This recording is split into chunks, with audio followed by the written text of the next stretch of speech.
Hello everyone, आज का topic रहेगा आप लोगों का मेंसुरेशन, जिसमें हम लोग यहाँ पे डिस्कस करेंगे क्वेश्चन बेस्ड ऑन रेक्टेंगल। कुछ क्वेश्चंस ऑलरेडी पिछली क्लासों में हम लोग कर चुके हैं।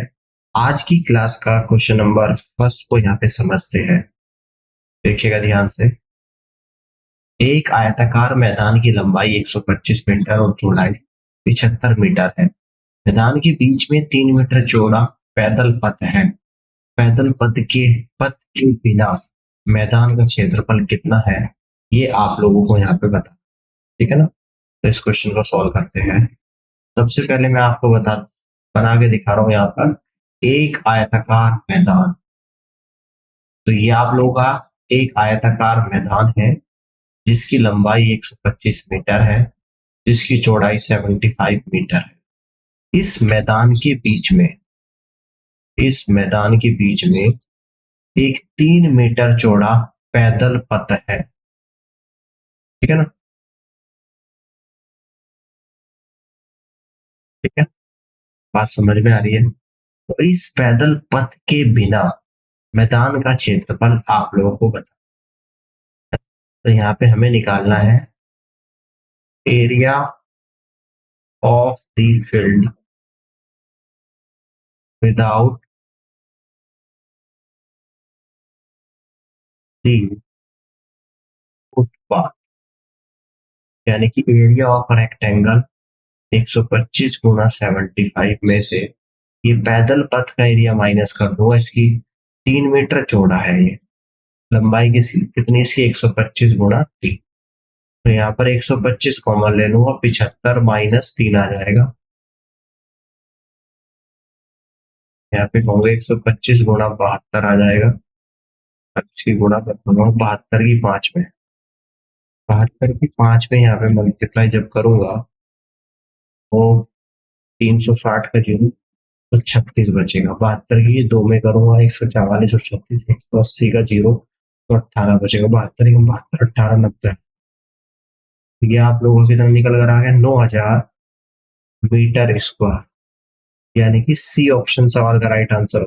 ये बी आएगा, ये सी, ये बी ऑप्शन, ये सी। तो सी बनेगा सवाल का राइट आंसर, 9000 वर्ग मीटर। सी ऑप्शन सवाल का राइट आंसर आएगा। अब आगे बढ़ते हैं, अगले सवाल को यहाँ पे समझते हैं। इसको देखिएगा। यदि एक आयत का क्षेत्रफल 168 सेंटीमीटर स्क्वायर है, चौड़ाई 7 सेंटीमीटर है, तो विकर्ण की लंबाई आप लोगों को बता। सबसे पहले तो मैं इसकी आयत की लेंथ को एज्यूम कर लेता हूँ। Let the length of A rectangle equal to n. According to question, area of rectangle ये होता है L इंटू पी। ये दे रखा आपको 168, L इंटू पी कितना दे रखा है 7।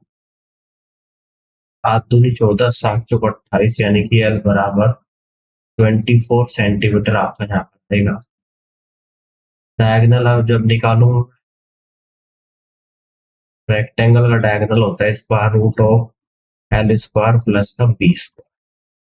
ठीक है ना। तो स्क्वायर रूट ऑफ एल यानी 24 का स्क्वायर, बी यानी कि 7 का स्क्वायर। तो 24 का स्क्वायर होता है 576, 7 का स्क्वायर होता है 49।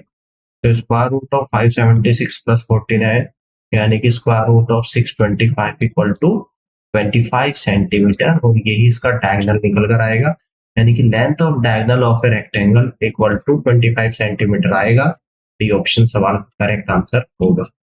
इस तरीके से आप यहाँ पे सवाल कर सकते हैं। आगे बढ़ते हैं, अगले क्वेश्चन को समझिएगा। एक आयत का परिमाप 28 सेंटीमीटर है। यदि लंबाई चौड़ाई की 5/2 गुना है तो आयत की लंबाई और चौड़ाई ज्ञात कीजिएगा। लंबाई चौड़ाई की 5/2 है। अगर मैं मान लू late the breadth of the rectangle, देखो 5/2 है। अगर इसको मान लो तो मैं 2x मान लो, तो अब यहां से लेंथ निकल कर आ जाएगी, यानी कि लेंथ ऑफ द रेक्टेंगल, और ये कितनी आएगी, यानी कि जितनी चौड़ाई है 2x, इसका 5/2 है, यानी कि 2x इंटू 5/2, 2 से 2 जाएगा, इक्वल टू 5x आ जाएगा, है ना। पैरामीटर ऑफ रेक्टेंगल क्या निकल कर आएगा, perimeter of the rectangle equal to 2 into L plus B आ जाएगा। ये 28 दे रखा, इक्वल टू 2 इंटू एल है आप लोगों का 5x और बी है आप लोगों का 2x, ठीक है ना। फिर 28 14 टाइम्स चला जाएगा, 14 इक्वल टू 7x, 7 से 14 2 टाइम्स, तो x बराबर आपका 2 निकल कर यहाँ पर आ गया, तो इसलिए कह दूंगा कि लेंथ जो आ जाएगी 5x आएगी, यानी कि 5 इंटू 2 इक्वल टू 10 सेंटीमीटर, और डेप्थ जो निकल कर यहाँ पर आएगी यानी कि 2x आएगी, और 2 इंटू 2 यानी कि 4 सेंटीमीटर। लेंथ 10 आएगी, ब्रेथ 4 आएगी, ऑप्शन बी सवाल का राइट आंसर होगा, यही आपसे पूछ रहा है। तो B is the correct answer of this question. अब आगे बढ़ते हैं और अगले सवाल को यहाँ पर समझते हैं। यदि एक आयत का परिमाप 24 सेंटीमीटर है और लंबाई चौड़ाई की 2 गुनी है, तो इसका क्षेत्रफल बताइए। अगर मैं मान लो कि चौड़ाई, late the breadth of the rectangle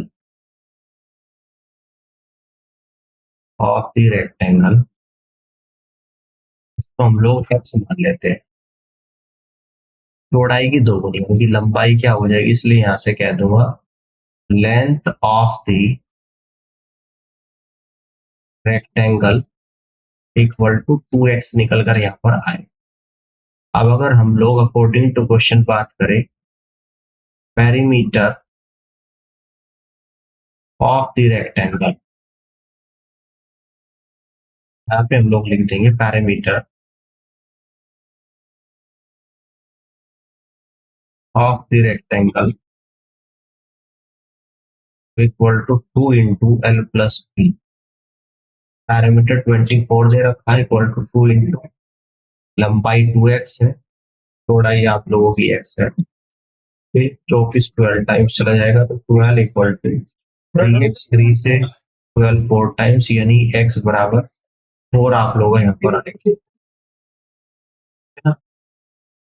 यहाँ से इसलिए मैं लंबाई निकाल दूं, यानी कि लेंथ तो आ जाएगी आप लोगों की 2x है, x 4 आ गया, 2 इंटू 4 यानी कि 8 सेंटीमीटर, और ब्रेथ जो आप लोगों की निकल कर आएगी x है, और x आप लोगों का आया है यहाँ पे 4 सेंटीमीटर। अब मैं एरिया निकाल दूंगा, यानी लेफ्ट साइड में देखिएगा, area of rectangle equal to होता है एल इंटू बी। लंबाई कितनी है आप लोगों की 8 है, ब्रेथ कितनी है 4 है, 8 गुना 4 यानी कि 32 सेंटीमीटर स्क्वायर, सेंटीमीटर स्क्वायर, यानी कि बी ऑप्शन सवाल का करेक्ट आंसर होगा। नेक्स्ट क्वेश्चन को यहाँ पे समझते हैं। अंकिता 40 मीटर लंबाई 30 मीटर चौड़ाई की एक आयताकार मैदान के कोने पर खड़ी है। यदि अंकिता केवल विकर्ण के साथ चलती है और प्रारंभिक बिंदु पर लौट आती है, तो अंकिता के द्वारा तय की गई कुल दूरी, यानी कि एक आयताकार मैदान है, इस तरीके से बना के मैं आपको दिखा रहा हूँ। ये आप लोगों का एक आयताकार मैदान है ABCD, जिसकी जो लंबाई है वो है 40 मीटर, जो चौड़ाई है वो है यहाँ पर 30 मीटर, तो इसका डायगोनल है आप लोगों का यानी कि AC। इसकी लेंथ ऑफ डायगोनल निकालूंगा सबसे पहले, तो मैं length of diagonal equal to square root of L square और प्लस का B square, square root of L यानी कि 40 का स्क्वायर, बी यानी कि 30 का स्क्वायर, 40 का स्क्वायर 1600, 30 का स्क्वायर 900, स्क्वायर रूट ऑफ 1600 और 900 यानी कि square root of 2500 equal to 50 metre आ जाएगा। कह रहा है कि अंकिता केवल डायगोनल के साथ चलती है, यानी कि ए से सी पर जाएगी और फिर सी से ही ए पे वापस आ जाएगी। ये तो बोल रहा है कि केवल डायगोनल के साथ चलती है और प्रारंभिक बिंदु पर लौट आती है, यानी कि ये सी डिस्टेंस 2 बार कवर करी है। तो total distance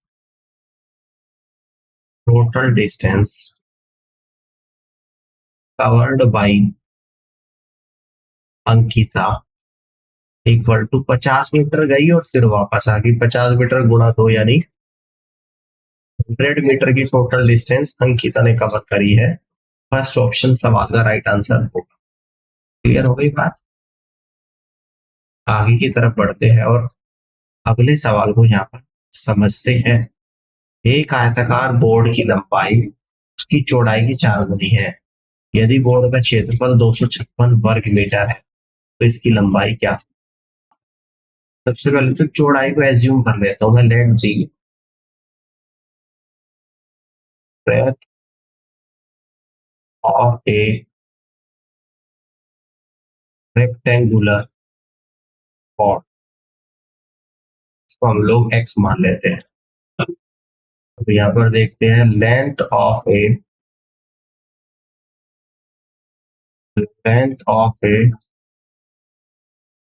rectangular board equal to चौड़ाई की 4 गुनी है लंबाई, यानी कि लंबाई हो जाएगी 4x according to question.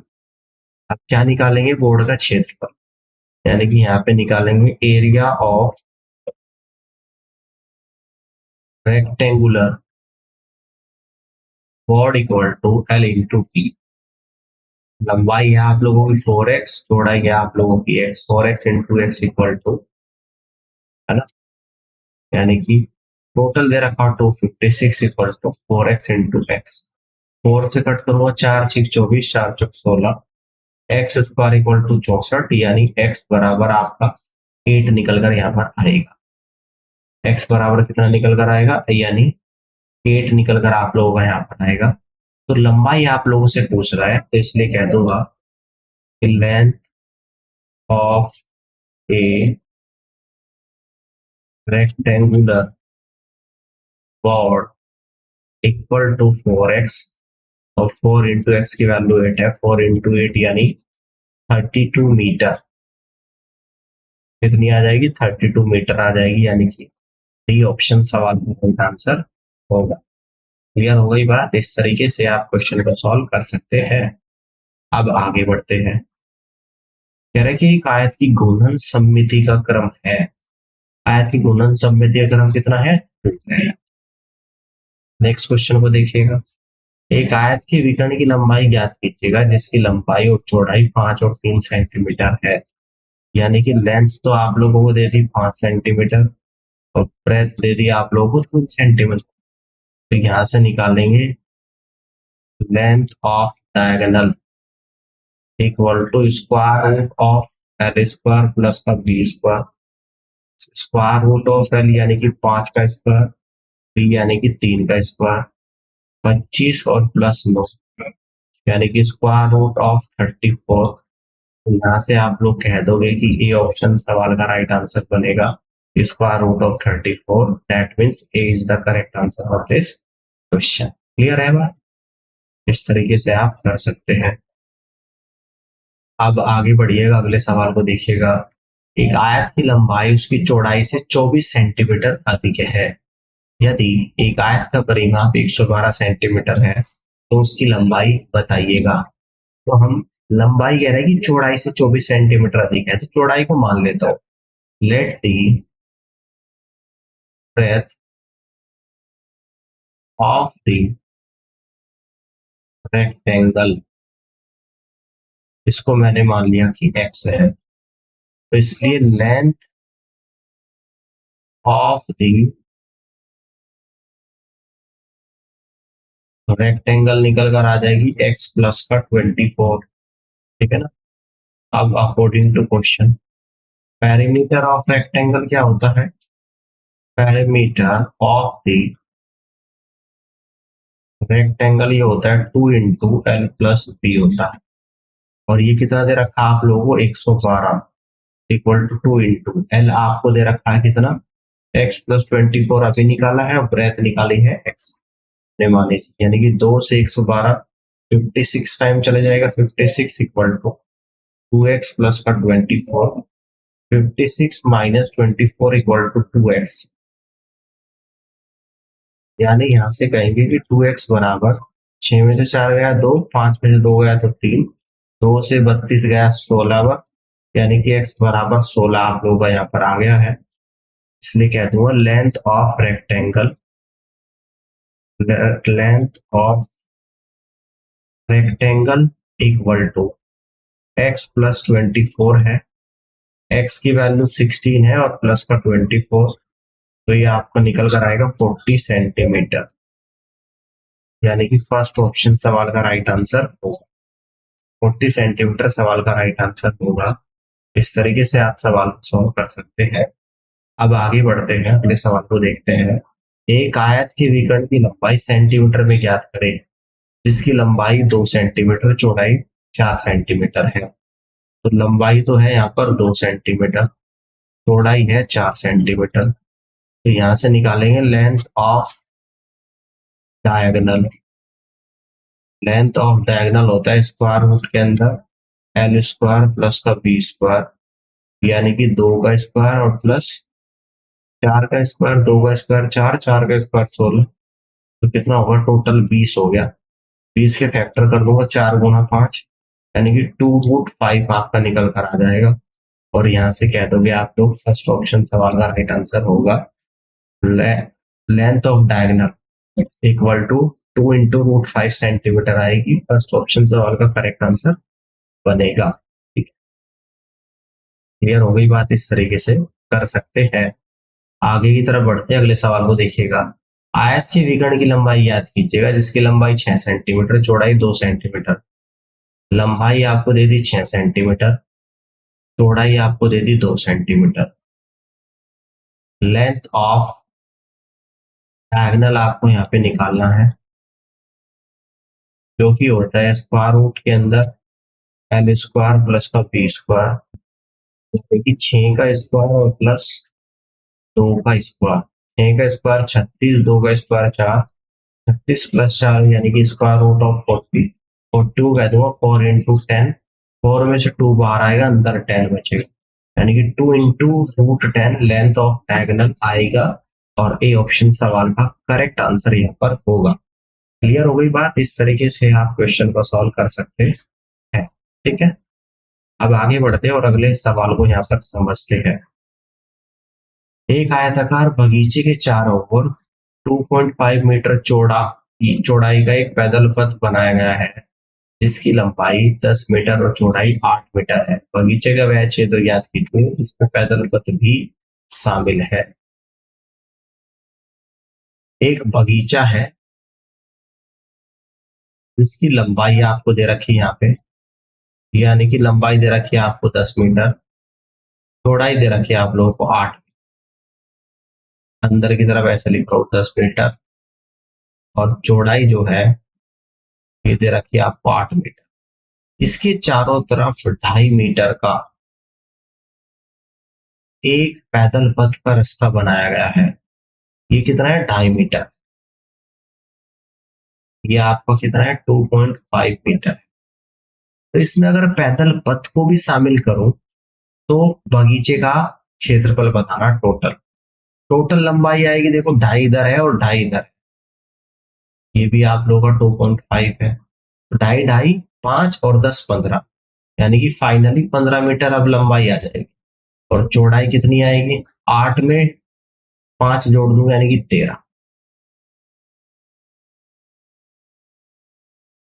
13 metre. Area of garden which includes the footpath equal to 15 into 30। Clear है?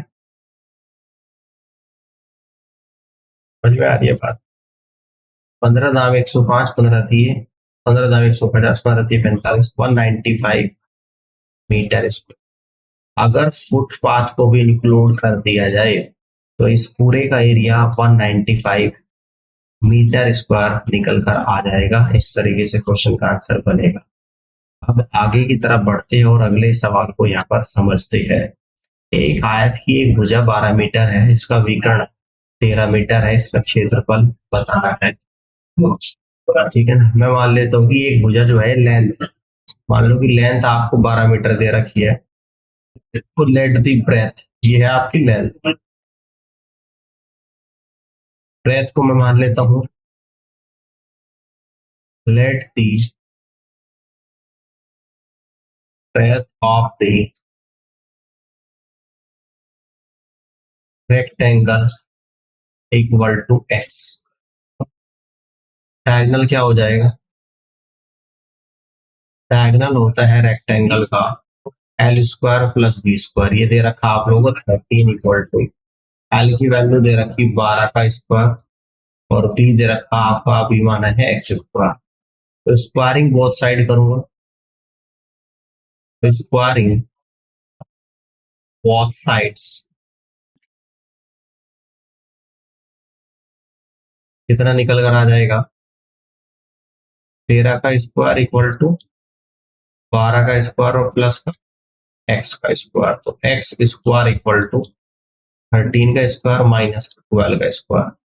तो एक्स स्क्वायर इक्वल टू 13 का स्क्वायर 169 माइनस 12 का स्क्वायर 144 इक्वल टू 25, यानी कि x equal to square root of 25, x बराबर 5 metre आप लोग का यहाँ पर आएगा। क्लियर है? और एक्स क्या है आप लोगों की? ब्रेथ। तो इसलिए कह दूंगा ब्रेथ आपकी निकल कर आ गई 5 मीटर। अब एरिया में निकाल दूंगा, area of rectangle equal to L into B. L तो गिवन था 12, ब्रेथ 5 अभी निकाल लिया, 12 into 5 into 12 into 5 equal to 60 metre square. इस तरीके से आप यहां से कह दोगे फर्स्ट ऑप्शन सवाल का करेक्ट आंसर होगा। ऑल क्लियर है? समझ में आ गई बात?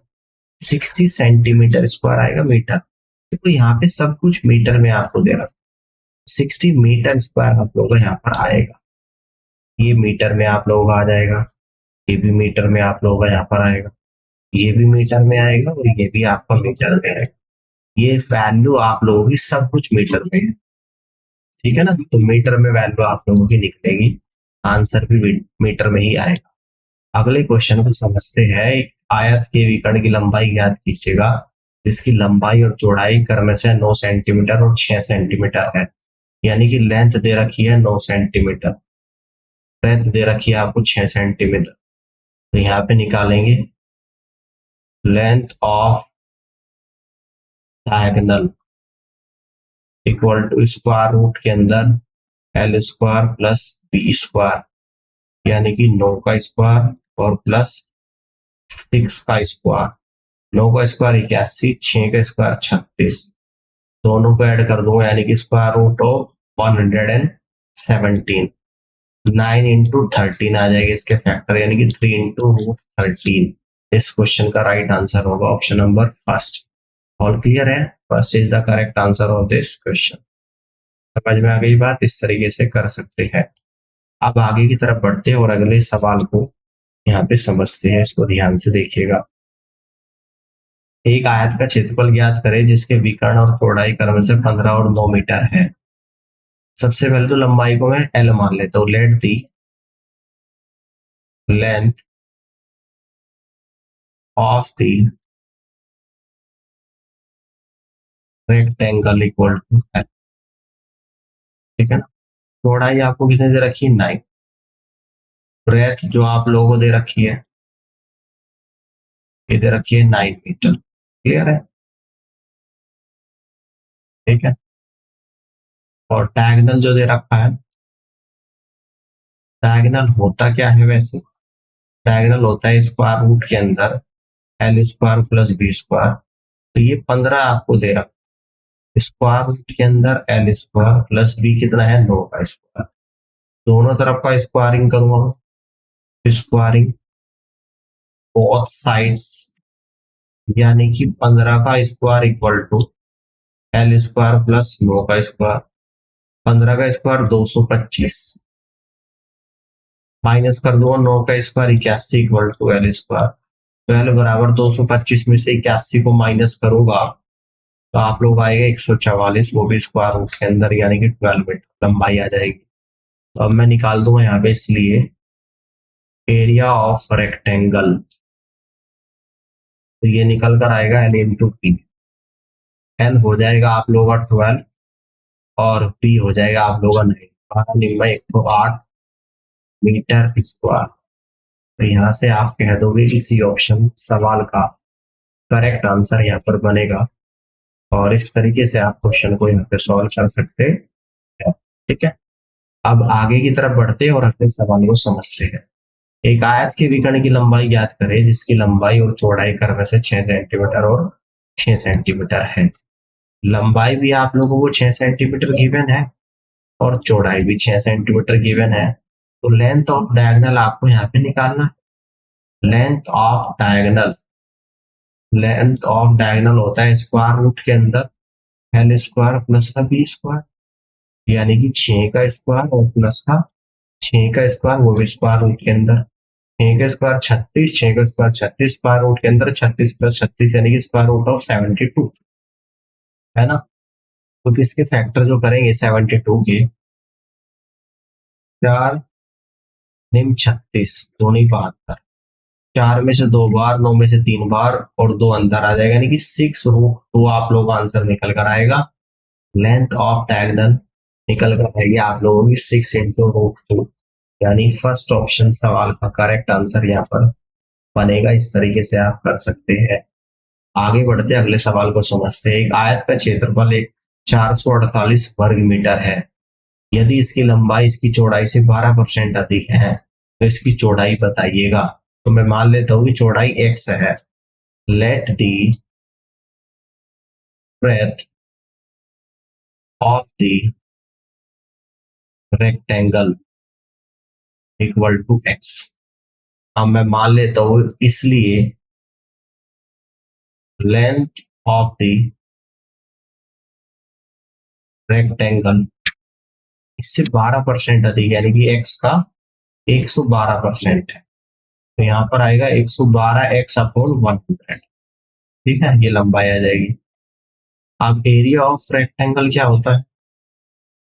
Area of rectangle equal to L into B होता है ना। तो लंबाई कितनी है 112x/100 इंटू चौड़ाई कितनी है x है इक्वल टू एरिया कितना दे रखा आप लोगों को 448।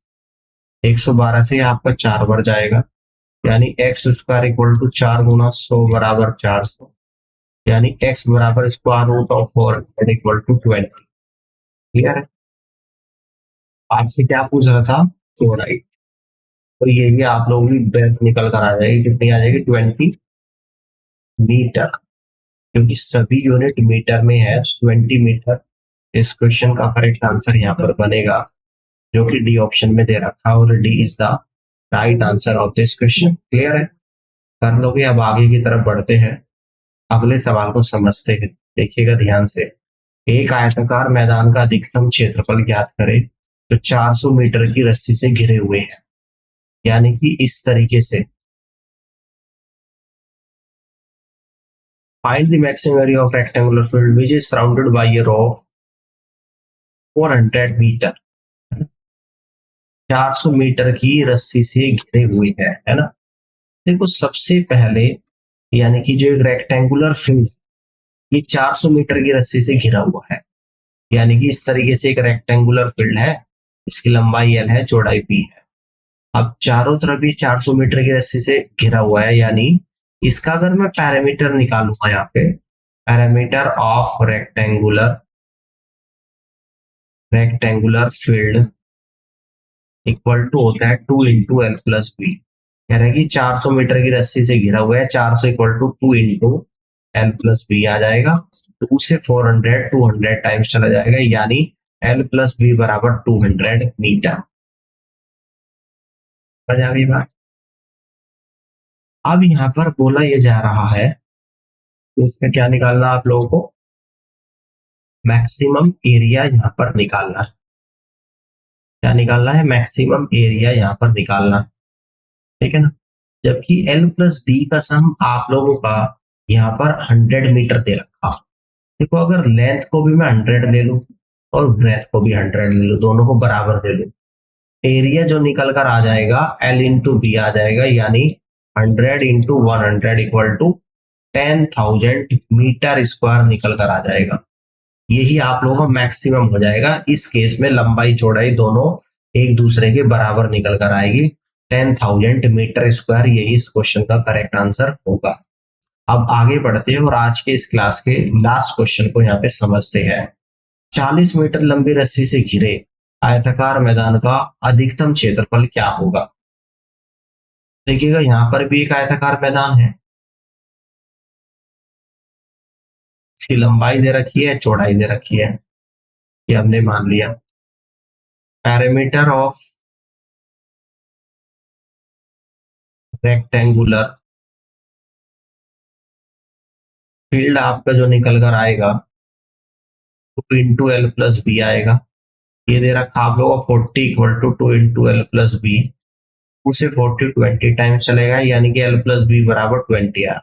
अगर मैं एल और बी दोनों को बराबर मान लूं, तो इस केस में एल बराबर बी बराबर 10 आ जाएगा, 10 मीटर आ जाएगा। तो लेफ्ट साइड में अब यहां से कहूंगा एरिया ऑफ, यानी कि इस बात को इस ऐसे लिखूं कि